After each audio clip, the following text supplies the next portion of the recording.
Are car manufacturers done with electric cars?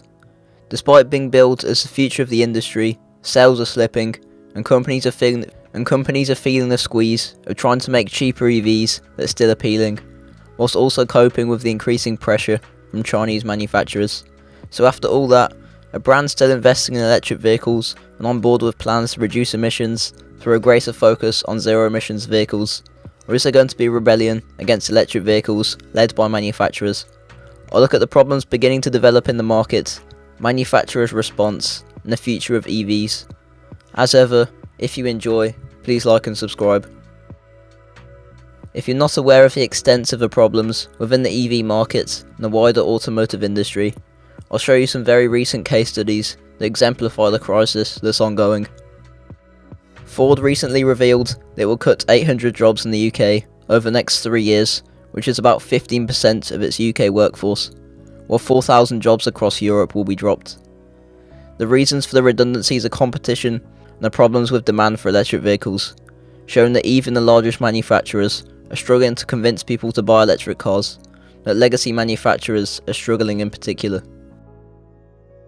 Since then, Vauxhall also announced it will close its historic Luton factory, putting 1,100 jobs at risk and combining its electric van production with other Stellantis plants in Cheshire. This was again caused by EV uptake problems, with Vauxhall's parent company, Stellantis, calling for the government to re-evaluate current sales targets and do more to help car manufacturers during this challenging period.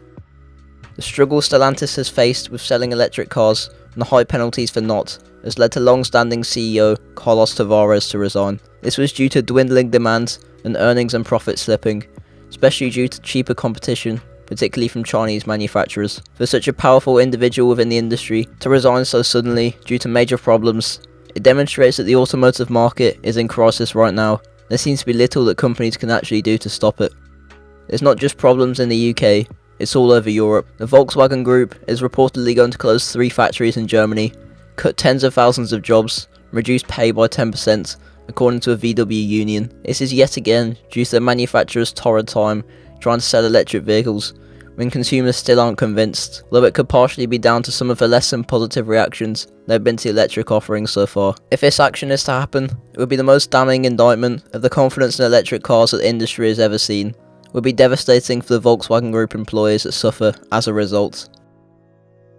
Lotus, the British car brand known for making lightweight sport cars, which now makes luxury EVs as well, has announced that it's scrapping its plans to go all electric by 2028. Instead, it will use plug-in hybrids as well as pure EVs. This major change of plans is down to a couple of reasons. Firstly, luxury car buyers aren't buying electric offerings in high enough quantities, though they are more likely to switch than buyers with lower budgets. While in China, now a market that many established manufacturers are targeting, take-up of European luxury electric vehicles has been poor, with greater demand for pure combustion and hybrid models. While Lotus is a small volume manufacturer, its parent company Geely is an automotive giant. This switch is symbolic of the problems for many manufacturers. Mercedes also announced not too long ago they wouldn't be developing new electric models that weren't already in progress. A new platform was shelved due to its more premium models not selling well. While the German brand does have a few EVs set to be revealed in 2025, it has scaled back its plan and no longer intends to be all electric by 2030, and combustion models will run alongside battery powered alternatives. Toyota has also been quiet in the EV space, which seems odd considering the Japanese brand pioneered hybrids, but it's hedging its bets elsewhere. It instead favours hydrogen, hybrids, and the development of synthetic fuels over purely electric vehicles. Yet another sign are far from convinced by the potential of EVs and are well aware of a lack of demand for them. This is a problem considering the current EV mandates. The UK requires 22% of all cars and 10% of vans to be zero emissions this year, essentially meaning that they have to be electric. However, this figure is only expected to be 18.5% in 2024, which will result in costly fines for the companies that don't meet the requirements, or they will be able to trade credits with companies that have met the requirements, like Tesla for example. Therefore, manufacturers are essentially being forced to sell cars that consumers don't really want, or face heavy fines, which for some is a better option. Therefore, these mandates are hurting car companies without really increasing the number of EVs. The worst bit about them is that the percentages rise every year, hitting 80% in 2030. The UK government was set to discuss these mandates with car companies, but now that the Transport Secretary in the UK has changed, this may not happen. Lack of demand and costly mandates aren't the only problems for car manufacturers. There's a constant pressure to reduce prices without dropping the quality of electric vehicles. This is because they are significantly more expensive than combustion vehicles, and people are willing to pay slightly more for a more environmentally friendly car, but not to the extent of the difference there currently is. Companies therefore are under pressure to introduce cheaper electric vehicles, albeit with usable ranges, a decent level of equipment, and the required safety features.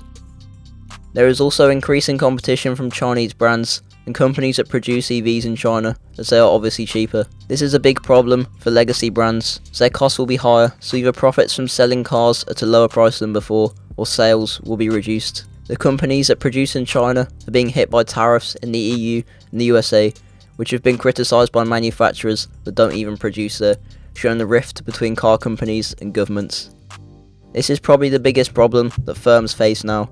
While governments are pushing electric cars more than ever, they're simultaneously offering less help than before. Grants for EV buyers have dried up, while there are fewer subsidies for manufacturers. The UK government has said it has committed £300 million to helping companies with EVs, although considering the scale of the task, that £72 million was spent on the King's coronation, this isn't really that much. Many countries still have lacklustre EV infrastructure due to a lack of government investment again, which puts many off from making the switch. Governments really need to do more if they want this to work. They must loosen the restrictions before a major catastrophe occurs. Rishi Sunak acknowledged the problems with switching too early when he pushed the ban on new petrol and diesel cars back to 2035, arguing that you can't force people to buy cars they don't want. The new Labour government has since moved the ban back to 2030. So then, what is the future of the car industry regarding EVs? Is it heading for major problems? For the first part, the industry appears shaken and unsure what to do. Manufacturers seem pretty uncertain as to what the best course of action is due to how often governments change the rules and regulations and unstable demand for electric offerings. Are major problems likely? They're becoming more and more probable, especially if governments don't listen to companies and consumers. While EVs appear to be the best way forward at the moment, it's unfair to force them upon people who don't want them and to offer little support to anyone involved to improve the uptake. That's my take. Let me know yours in the comments, and like and subscribe if you enjoyed.